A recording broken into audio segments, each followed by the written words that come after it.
Faktanya, United bermain 4 kali dalam 13 hari dimulai pada hari Minggu. Arsenal, Newcastle, Brighton dan kemudian final Piala FA.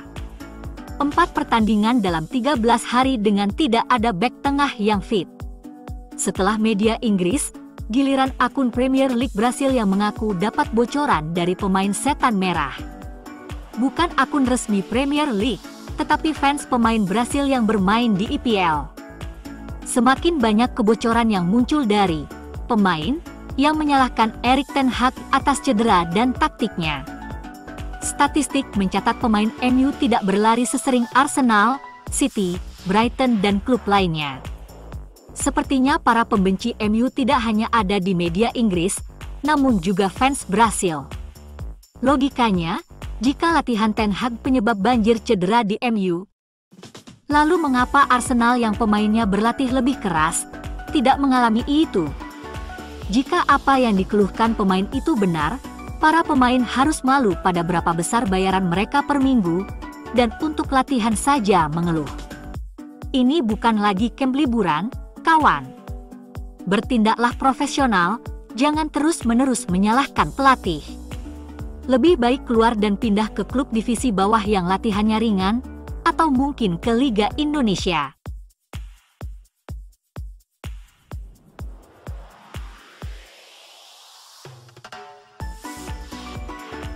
Sejumlah media mengaku mendapat bocoran dari orang dalam Manchester United. Dalam 2 hari terakhir media mengklaim bahwa Ten Hag telah kehilangan kepercayaan diri skuadnya, sehingga mempengaruhi kemampuan pemain untuk merespons instruksinya dalam pertandingan dan latihan. Para pemain sengsara dan takut mereka tidak akan memenangkan pertandingan lagi. Para pemain MU yakin Ten Hag akan dipecat, dan mereka mengira musim sudah berakhir. Suasana di tempat latihan berubah menjadi toksik setelah Sir Jim Ratcliffe mengirim email kepada staf, menyebut kondisi fasilitas pelatihan sebagai hal yang memalukan. Ratcliffe, ketika ditanya tentang masa depan Ten Hag, mendukung penuh sang gaffer, dengan menyebut tidak ada seorang pun yang sukses di lingkungan Manchester United seperti itu. Dan Ineos saat ini mulai bekerja menciptakan lingkungan berkinerja tinggi di setiap aspek. Media, sebaliknya, mengarang isu untuk menghancurkan itu. Ingat, berita buruk MU mendatangkan uang, tapi berita baik tidak mendatangkan view.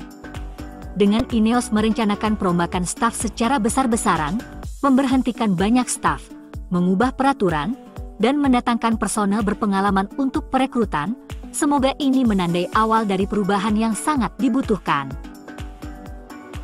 Sir Dave Brailsford telah memberikan observasi mendetail tentang klub, membandingkan klub dengan pekerjaannya bersama tim Sky Ineos Grenadiers.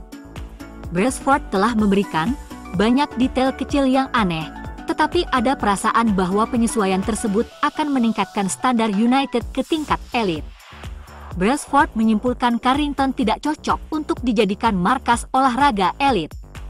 Brailsford yakin MU perlu pindah dari kompleks latihan mereka di Carrington. Steve McClaren memuji kehadiran para petinggi Ineos, yang tidak seperti keluarga Glazer. Pada saat-saat tertentu sejak McClaren kembali dalam 2 tahun terakhir, MU memiliki standar-standar setan merah. Tapi juga memiliki standar-standar yang bukan MU. Steve mengaku telah berbicara kepada Sir Jim Ratcliffe, berbicara kepada Sir Dave Brailsford, dan mereka memastikan targetnya adalah mendapatkan orang-orang terbaik. Mereka ingin MU sukses. Mereka telah melakukan itu di olahraga dan bisnis mereka yang lain. McClaren yakin mereka akan melakukannya lagi bersama MU. Erik ten Hag memandang final Piala FA dengan optimis namun realistis. Menurutnya, skuadnya masih berjuang, dan ini adalah final FA Cup yang besar. Setan merah masih di sana, ini bisa menjadi sorotan musim ini, tapi ia tahu mengapa performa MU buruk. Menurutnya, ia adalah orang yang realistis, melihatnya, menganalisisnya, dan tidak ada tim yang akan tampil bagus dengan kuantitas cedera seperti MU. Ia juga memastikan Fernandes dan McTominay sudah kembali berlatih. Rashford juga kembali dan bisa bermain lawan Arsenal pada hari Minggu. Mount kembali mengalami cedera dan tidak bisa bermain. Masih berharap Martinez, Varane, Lindelof, Shaw bisa kembali ke final Piala FA.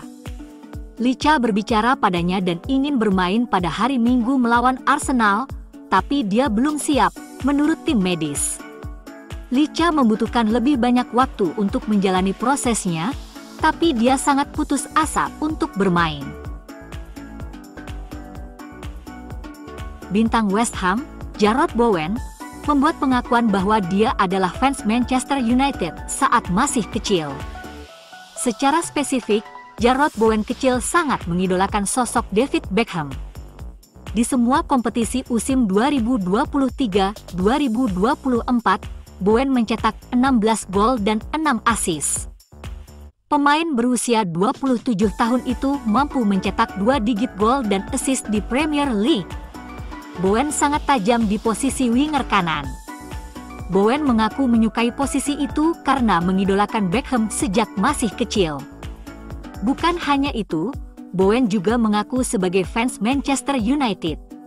Tak pernah ada minat setan merah untuk mantan pemain Hull City tersebut dengan kepindahan ke Old Trafford. Bowen masih punya kontrak dengan West Ham hingga Juni 2025. Namun, kedatangan Ineos merubah itu. Meski Michael Olise jadi target utama di posisi winger, Ineos diam-diam mendekati Bowen, menjadikannya target musim panas ini. Ada kemungkinan besar MU ditinggal sejumlah pemain sayapnya. Jadon Sancho sudah pasti dijual. Antony juga bisa dilepas jika ada peminat. Facundo Pellistri dan Ahmad mengaku siap pindah, karena jarang mendapat menit bermain.